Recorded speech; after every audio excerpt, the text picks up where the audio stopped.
Hi folks, you're with Tacitus today at your Pushback channel, and thank you for joining this audio live stream. In this essay, I'd like to talk about is diversity our strength, and what evidence or proof is there to support that.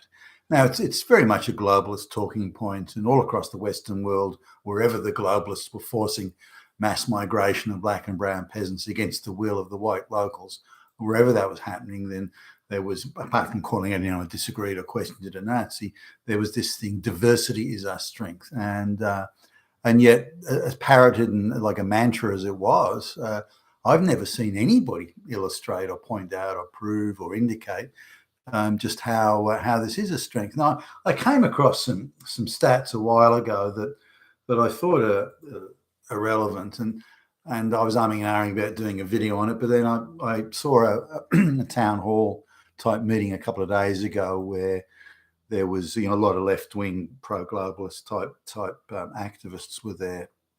The NGOs were out in force asserting that people from third world peasant shitholes have a right, an entitlement to come to the West.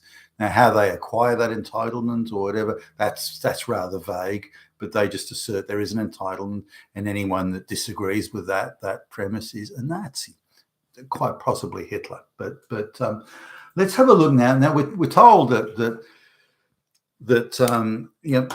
third world peasants who live in some rural village who've never seen running water and these sort of things, never lived in a city, they're illiterate in their own language, they've only ever lived hand-to-mouth existence out in the middle of nowhere, that they are going to come to the West as model productive citizens in a first world country. Now, without even sort of looking at the either looking at any of the details of that is very far-fetched. The likelihood of that happening is slim. Now, every now and again they'll pull up a poster child. They will see, but that's typically, certainly all the ones that I've seen, these people have just been gifted all sorts of things, to the point now where illiterate black peasants are being gifted professorships at universities just to create the poster child illusion or to further it. So there's really no evidence that I can find anywhere, and if there is some, I'd like to see it, and maybe listeners of this this vid or others can come forward and with some evidence. I can't find anything that suggests or implies that bringing illiterate third world peasants to the first world West achieves anything at all other than negative things.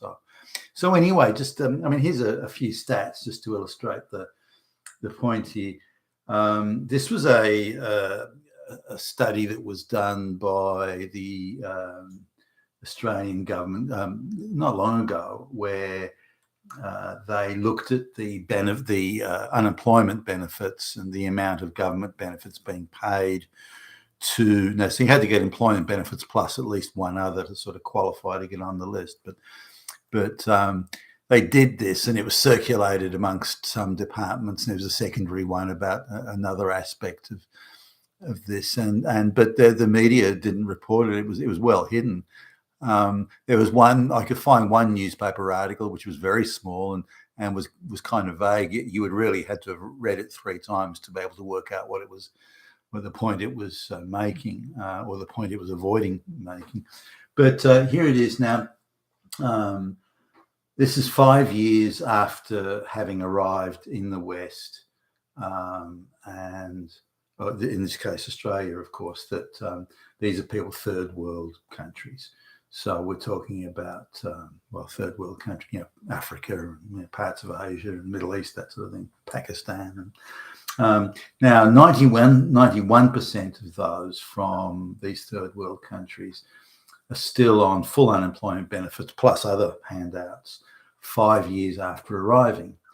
So it's only 9% are working. Of the 9% that are working, they're working menial jobs, like floor sweepers and security guards, that sort of thing. So they're not bringing any talent or skills or something to Australia. I'd say I don't know how many of those that are working are paying back people smugglers for having got them out to a first world country. Now, here's the interesting thing. So after 5, now remember, these people are illiterate in their own language, let alone English. So again, why would you bring people like that out? But so they come to the West. They've never seen a city before or a first world. They just don't know anything about first world existence or how to behave.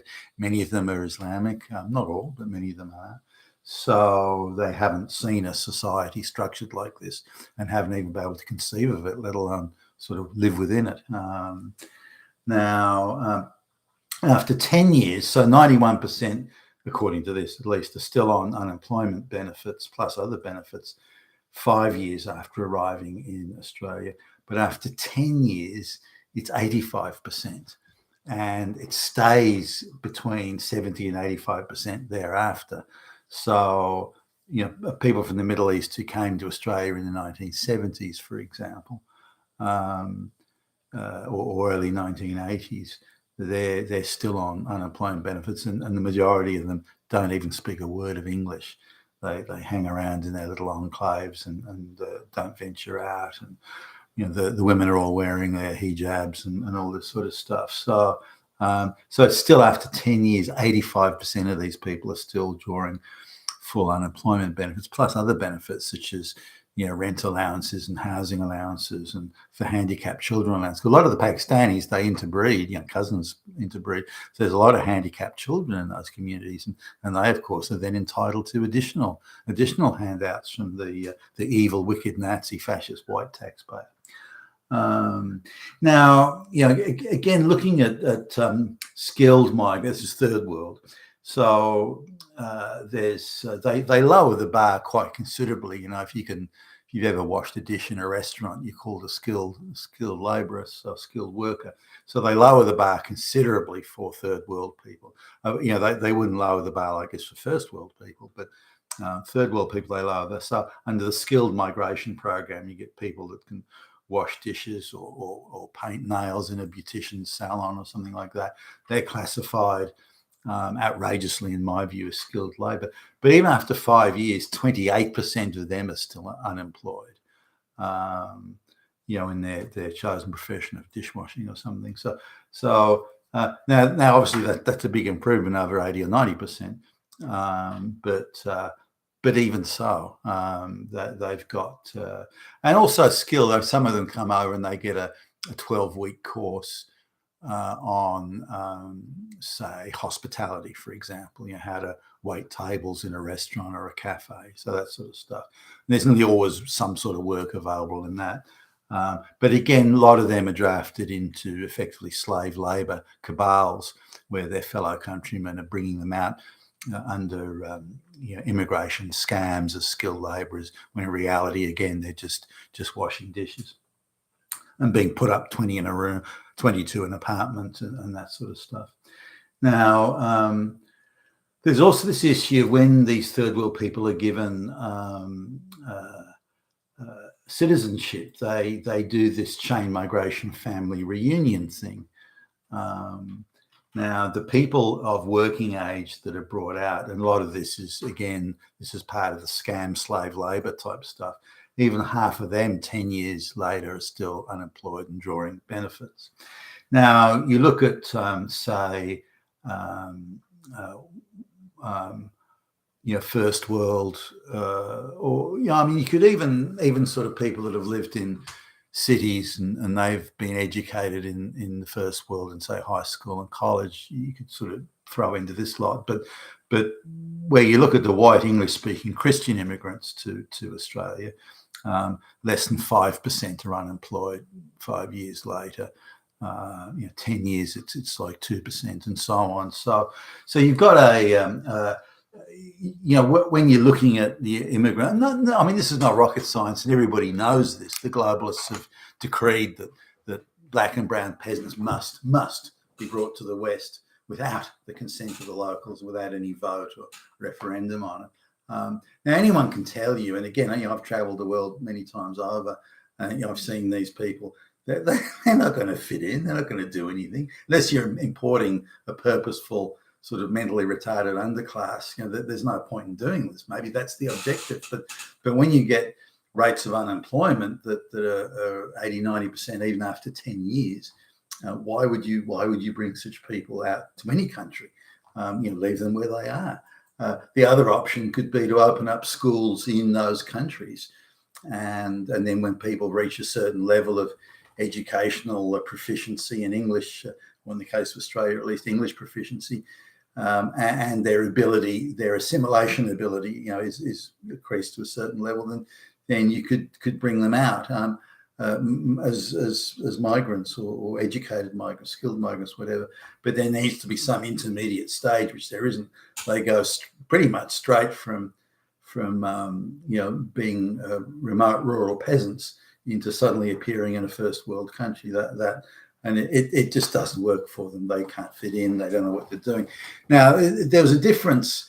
Some people say, well, there was a big migration to Australia and elsewhere after World War II because of all the displaced persons as a result of the war. The point is that nearly all of those people were white Christians who had some sort of a skill. Not all of them, but many of them did. Now, there were sort of people from rural areas that were displaced, but again, they were kind of white Christians, so it was easier for them. But you're talking to somebody recently who an older person now that came out to Australia in probably would have been 1960 or late 1950s, that sort of thing, as a young person, and they're from a Greek rural area, like a farming community, and they just went straight into sort of wherever the Greek diaspora was. They just hung around there, only worked in the Greek circles, lived in Greek, only socialised with other Greeks and so on. So their level of literacy is probably of say early primary school, if that. It happened back then. So when you get people who are peasants, rural peasants, farmers, and they have no concept of the city, it's much harder for them to do it. Similarly, when you bring them over in large numbers, they have this option of all hanging out together in a particular suburb. In Sydney, there are entire suburbs from end to end that have just been taken over by Indians, for example, from the subcontinent, or Pakistanis, or whatever, just the whole thing. I don't know how they managed to be so complete and total in every house in the street is owned by Indians. I just don't get how they can do that. What do they do? Do they intimidate the white locals or something? I don't know. It just seems incredible that could be achieved, unless there was some coercive forces that were at play. But this idea of different cultures, different religions, different languages, different sort of social sophistication, all these things play into how successfully these people integrate. Now, once you go into the refugees, and this is where this town hall thing came up, once you get into the refugee side of things, that these people, the activists say, well, these people are entitled to come to a first world country. Why shouldn't they? So they go through a number of poor countries where they're concerned they may not be well treated, or they're concerned they may not do very well, or there may be not many job opportunities. So they should be allowed to come to a first world country. They must be. And if you ask questions about that, you're a fucking Nazi. So this town hall was absurd because they had one person who disagreed with it, who they roundly condemned as a Nazi and a fascist, and he was surrounded by people who came up with all sorts of jingoistic phrases. Well, the people who came to Australia, or people who came to America and Canada, they were refugees. They were both people. So what are you saying? You saying are you Hitler? And the dialogue didn't really sort of climb much above that level of stupidity. But the assertion is that any of these people have a right to come to the West, the first world West, and that there's no reason why they shouldn't. And by the way, they are a huge benefit to the West. Now, for some reason, they all skirted around what the benefit was. There was vague references to moral benefits or spiritual benefits or something like that, or don't you want to help a black lesbian, find safety? So are you against safety for lesbians? You fucking Nazi. And again, that was so the issue wasn't addressed, and the questions which were prearranged from activists. So the one guy that disagreed, they ganged up on him and slapped him around from one end of the town hall meeting to the other. So it was hardly an exchange of views where people with different views were discussing their position. Nothing like that. It was all one way. Refugees are entitled. Anyone who says no is a Nazi. It was just that. That was the template of the whole thing. But coming back to these unemployment figures and to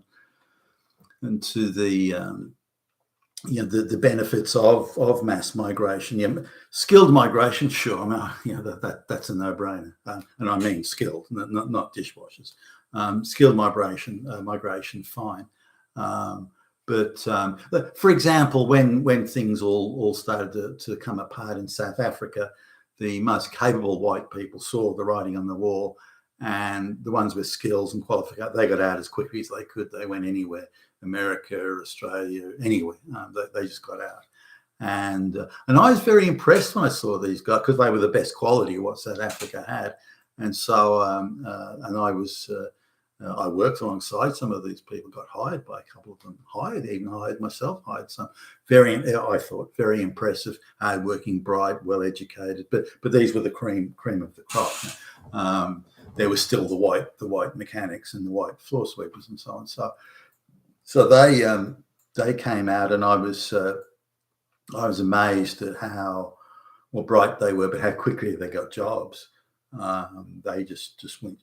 They just slotted seamlessly into the economy in all sorts of areas. Engineering, IT, you name it. They mining, everything. They very, very quickly and very impressed. And and again, talking to the ones that I met and knew, they were. They said, "Look, I just got the had a look at the jobs available. Made sent off some CVs, made a few phone calls, type of stuff, and got an interview. And by the end of the week, I had 2 job offers, and that sort of thing. So they've barely landed, and a lot of get up and go, a lot of and they understood big city. They again slotted in seamlessly. Now contrast that with the third world peasants with another culture, another language. They're illiterate. They've got no idea of life in a big city or a first world country, and different religion, everything and how harder it is for them to integrate. And by the way, how few services there are. The view is by Western governments is, hey, we're multicultural. You don't have to integrate or assimilate. But that lets these Western governments off the hook. They don't have to sit these folks down and acclimatise them to Western society and the various facets and things of it. Like, hey, you don't eat dogs here. It doesn't. That's not how things are. If a woman's walking in the street on a hot day with light clothing or something like that, no, it doesn't mean she's a hooker and you can rape her. But a whole range of things, and just to get them to be able to more successfully assimilate, maybe making English language lessons compulsory. For example, all these people are getting unemployment benefits and various other taxpayer benefits, taxpayer-funded benefits. There's no obligation required of them. They're not obliged to learn English. They're not obliged to do anything in return. And that to me is a citizen's contract that's broken. If the government is giving you things like that, you have some obligation in return. But it's not seen that way. And I've noticed in places like Scandinavia, where instead of helping people assimilate from the Islamic countries, they just give them a lesson in radical feminism and think that'll fix them. That'll show them. That'll help them. Imagine the effect it is from these illiterate peasants from third world Islamic countries getting a dose of radical Marxist feminism. That's really going to fix everything up. So really, I can't find any example or any proof, evidence, facts, call it what you will, that moving third world illiterate peasants into the West that works at all. If it, to whatever extent it does work, it'll be multiple generations down the track, and that success by the third or fourth generation, assuming it even happens then, and I doubt it, that's going to be bought at an incredible cost. Not only the unemployment benefits, but having so many people sitting around unproductively that could have otherwise, if you'd got sort of white, first world Christians coming in, they would have been productive from day one. Or week one, or something like that. So that's an important consideration. I just want to add that the Middle Eastern people, say Lebanon, around there, that came to Australia in the 1970s, or even the Vietnamese for that matter, but just looking at the Lebanese, some of those were Christians, incidentally, but and they did assimilate a little bit more successfully than the Muslims, but they are now, the young men coming, or youngish families coming with children, and so they're now onto the grand or great grandparents. So we're looking at third, fourth generation type level. There are still, those people are still in they're still in areas where are renowned for